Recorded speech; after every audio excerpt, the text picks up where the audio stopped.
Alright guys, gals, and everything in between, I just want to start this video off by saying thank you to all of my supporters who come and watch me essentially just babble about the strain for a few minutes. And just all my supporters in general. You guys have been wonderful.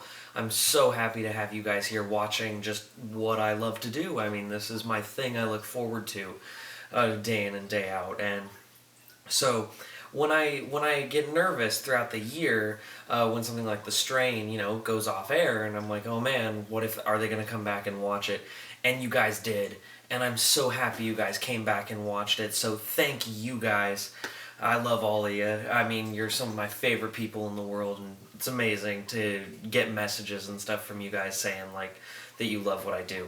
So thank you guys. But yeah, let's get talking about some Strain.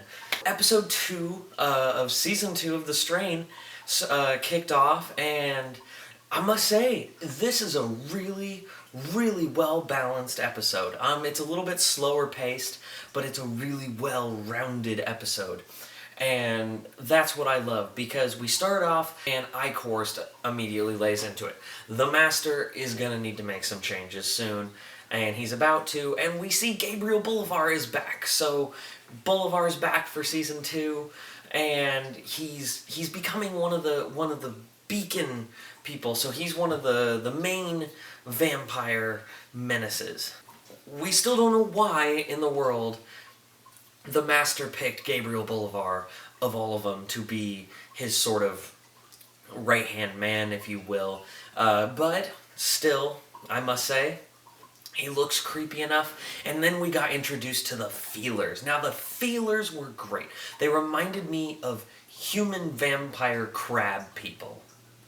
You know that the Sci-Fi Channel somewhere now is like, oh my god, I gotta write that movie, Vampire Crab People. It's so true, because they walked around like crabs, and they made these weird clicky noises like the Predator. They're like...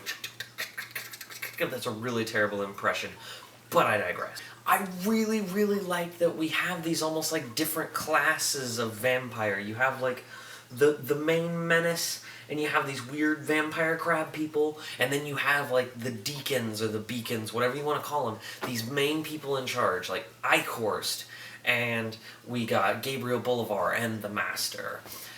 Now, also going with that, I don't ever remember this from the book, but we see Satrakian, like, back in time. He's a professor, and they did a really good job casting young Satrakian, by the way. If I find a picture of it on the internet, like a legal good picture, I'll throw it up here. I think they did a really good job. Props to you, Del Toro and Carlton Cuse and whoever does the casting, except for Zach. I'm still mad about Zach, because seriously, he's a snot the entire episode when he appears. I really want Satrakian's sword. That is a total ADD moment.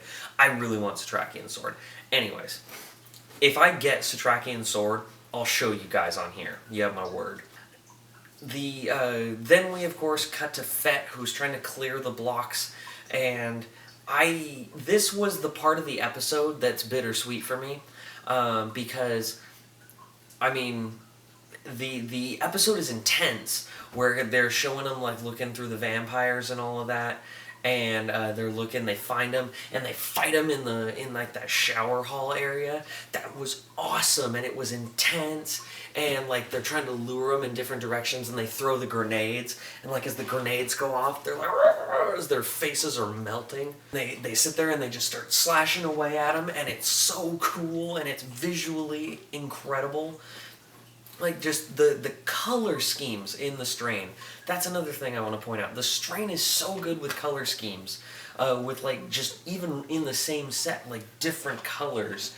And I know they mean something, and every time I go back and watch, I'm looking at it going, that cinematography is just so amazing. And, Fett's beating them down, and it's awesome, it's intense, it's cool, and then we cut back, of course, and they're like happy about it, and then they go skinny dipping, and Fett's just like, I can't swim. And I'm like, this is where I'm like, it was a bit unneeded, to be completely honest. That's the stuff I really didn't need in the episode. I mean, I don't particularly care to see Fett's anus, but, to each their own. If you want to see it, then you might like that part of the episode, but it just felt a little bit out of place.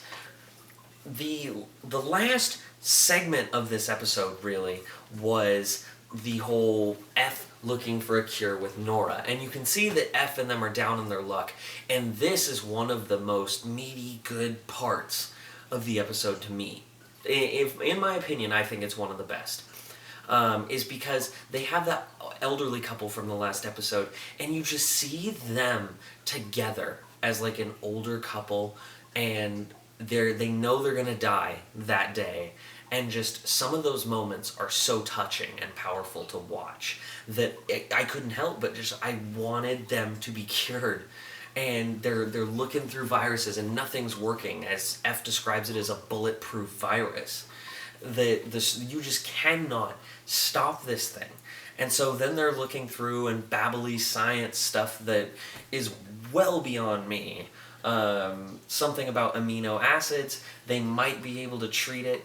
And then they have this moment with Nora that is just so touching to me, because Nora, you can tell, really cares and loves F. And F, I feel like, is so just occupied in his own world, as this version in the show, not the book. But he's so occupied with himself and everything around him, he doesn't realize that the woman he loves and the woman loves him is Nora right there. And she goes in there, and you see them, and they're dying, and they've got the bloodshot eyes, and they say that she's gonna turn really soon, and she's not gonna be alive much longer. And the husband says, like, can he turn around, because their cots are facing the opposite way, like, can you turn to see it? And that got me right there. I was like, oh my god, the feels. So much feeling in that spot, because then you just see this couple dying, and the husband holds her hand, and I'm just like, and you see Nora's trying not to cry, and she runs out into the hallway and cries. It is so touching, and I'm just like, this show has some of the creepiest atmosphere, and then it bounces right back at you and throws you this emotional stuff that I'm like, God, I was not prepared for that today. Like, I was not prepared to see that much emotion, and you like this couple so much. And that was probably the best part, and maybe it's because I'm a sucker for it, but that is an Emmy scene right there. Like, The Strain needs to get recognition for scenes like that, because it is so good, and then it balances it with the creepy.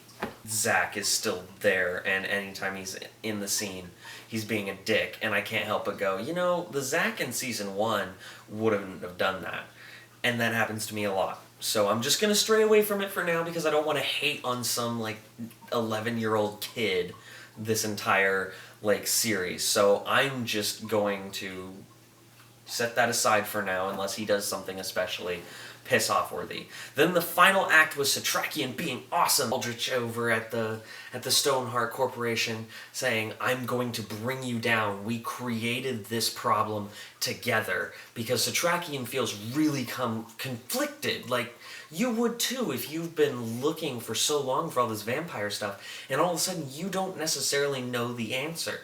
And so he's like, I'm going to find this and I'm going to bring you down. And because Satrakian's awesome that way, and of course they tell the security not to let him leave the building, because they're going to pull some shady stuff. And Fett's like, well, that's where I come in, and detonates an explosive device, and then that allows them to escape, and it's intense, and you'd think that's the perfect way to end the episode, because they're like, oh, he freaked out, which means this book is still out there, they don't have it. We can still win. There is that one item. And then you see Kelly Goodweather. And I'm like, whoa, the episode's not over yet? Because that was like a really good ending spot. And then all of a sudden, Kelly walks out in vampire form with the clothes. She puts them down for the feelers, and they're like doing their whole thing. And she says, bring me my son.